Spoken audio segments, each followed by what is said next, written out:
इस पर और जानकारी आपको देंगे, लेकिन इस वक्त एक बड़ी खबर आ रही है एलएसी से। गलवान वैली में पेट्रोलिंग पॉइंट 14 से चाइनीज आर्मी पीछे हट गई है।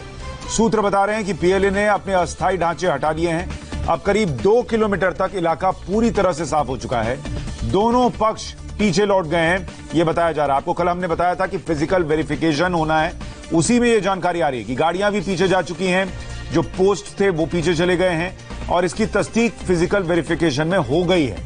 हालांकि पेंगोंग सो का जो इलाका है, डेप्सांग का इलाका है, गोगरा पोस्ट है, पेट्रोलिंग पॉइंट 15 और 17 है, डेमचौक में का जो इलाका है, वहां पर स्थिति अभी जस की तस बनी हुई है। लेकिन पहला ब्रेक थ्रू कह लीजिए, क्योंकि दोनों देशों के बीच जो तनाव था वो कम होने का नाम नहीं ले रहा था, तो पहला ब्रेक थ्रू यह है कि गलवान घाटी, जहां पर वो पूरा विवाद हुआ था, वहां पर चीन की सेना पीछे हट गई है और 2 किलोमीटर तक पूरा एरिया साफ हो गया है। तीसरे दौर की कमांडर लेवल की बातचीत में चाइनीज आर्मी पीछे हटने को राजी हुई थी, लेकिन चालबाज चीन पर भारतीय सेना को भरोसा नहीं है। ऐसे में उसके हर कदम का फिजिकल वेरिफिकेशन किया जा रहा है। 15 और 16 जून की दरमियानी रात गलवान वैली में ही दोनों देशों के सेनाओं में खूनी झड़प हुई थी। इसमें भारत के 20 जाबाज शहीद हुए थे, जबकि चीन के इससे दोगुने से ज्यादा जवान मारे गए थे। अब उसी गलवान वैली में चीन की सेना पीछे हट गई है और गलवान वैली का इंपॉर्टेंस बहुत है, क्योंकि भारत का जो दौलत बेग ओल्डी एयर स्ट्रिप है, साथ में जो भारत वहां तक जाने के लिए सड़क बना रही है, अगर चीन गलवान वैली में अपने पोस्ट बनाता है तो वहां से उस सड़क पर नजर रखना उसके लिए आसान था। और भारत जो है वो ये चाहता था कि चीन वहां से पीछे हटे, ताकि भारत की जो अपनी उस सड़क पर उसकी संप्रभुता है और चीन उस पर नजर रखे, ये ना हो सके।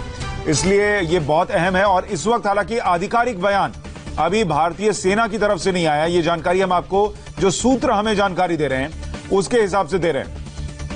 गलवान घाटी में 2 किलोमीटर सेना चीन की पीछे हट गई है और जो पीएलए ने अस्थायी ढांचे बनाए थे उनको भी हटा लिया है।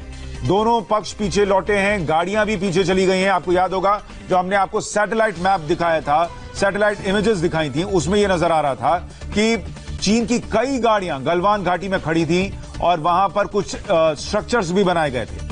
अब जो जानकारी सूत्र दे रहे हैं उसके मुताबिक चीन ने वो स्ट्रक्चर्स भी हटाए हैं, गाड़ियां भी पीछे गई हैं। तो एक तरीके से दोनों देशों के बीच पहला कदम इस मसले को सुलझाने का वो रखा गया है, वो आगे बढ़ा है। फिजिकल वेरिफिकेशन में हमारे सूत्र ये बता रहे हैं कि फिजिकल वेरिफिकेशन में ये नजर आया है कि चीन की सेना पीछे हटी है।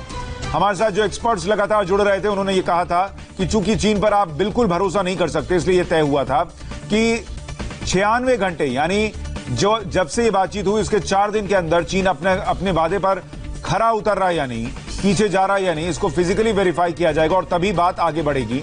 तो गलवान घाटी, पेट्रोलिंग पॉइंट 14, वहां से चीन की सेना पीछे हट गई है, यह बताया जा रहा है। तो दोनों देशों के बीच जो बातचीत हो रही थी उसमें एक बड़ी कामयाबी इसको माना जा सकता है कि चीन की सेना पीछे हटी है। और जो भारत ने दबाव बनाया, जिस तरीके से वहां पर भारतीय फौज खड़ी रही, बड़ी संख्या में खड़ी रही, भारतीय प्रधानमंत्री नरेंद्र मोदी एलएसी होकर आए, उसका भी असर यह दिख रहा है कि चीन दबाव में है और चीन की सेना पीछे हटी है।